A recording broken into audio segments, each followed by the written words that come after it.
Udeleženci bodo ob 3 popoldne začeli teči z glavnega trga proti Kandijskemu mostu in nadaljevali po trasi, katere dolžino bodo izbrali glede na kategorijo. Tako bodo lahko pretekli od 500 metrov do 8 kilometrov. Trasa je zelo razgibana. V bistvu je vse noter in mestni tek in tek po parku. Najlepši del zagotovo v Ragovem Logu, pa tudi tle teči skozi glavni trg ob množici navijačev. Mislim, da je posebno doživetje. Župan Alojzij Muhič je vesel, da se novomeški tek vrača v mesto, saj prispeva k oživitvi starega mestnega jedra.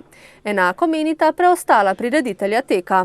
Novomeški tek, tako kot je zamišljen, na vsak način lahko pomaga novomeški občini, lahko pomaga novomeškim otrokom, lahko pomaga novomeški rekreaciji, zato da vsi skupaj vidimo, da v resnici je gibanje osnova našega obstoja, da je to trenutno eden od največjih svetovnih problemov, ko govorimo o zdravju, in zato je prav, da takšne prireditve mi organiziramo.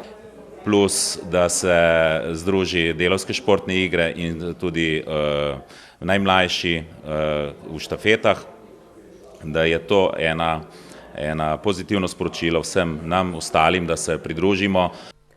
Koliko tekačev se bo v nedeljo zbralo na štartu, je težko napovedati, je pa dejstvo, da teče vse več Novomeščanov, so poudarili sogovorniki.